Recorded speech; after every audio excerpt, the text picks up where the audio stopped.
اعوذ باللہ من الشیطان الرجیم پناہ مانگتا ہوں میں اللہ کی شیطان مردود سے۔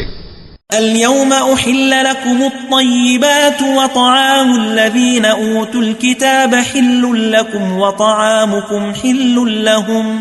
والمحصنات من المؤمنات والمحصنات من الذين أوتوا الكتاب من قبلكم إذا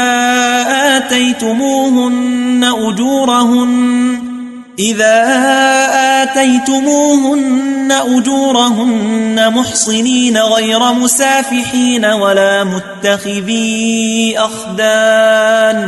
ومن يكفر بالإيمان فقد حبط عمله وهو في الآخرة من الخاسرين۔ آج تمہارے لیے سب پاکیزہ چیزیں حلال کر دی گئیں، اور اہل کتاب کا کھانا بھی تم کو حلال ہے اور تمہارا کھانا ان کو حلال ہے، اور پاک دامن مومن عورتیں اور پاک دامن اہل کتاب عورتیں بھی حلال ہیں جبکہ ان کا مہر انہیں دے دو،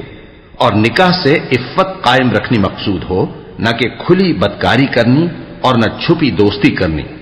اور جو شخص ایمان کا منکر ہوا اس کے عمل ضائع ہو گئے اور وہ آخرت میں نقصان پانے والوں میں ہوگا۔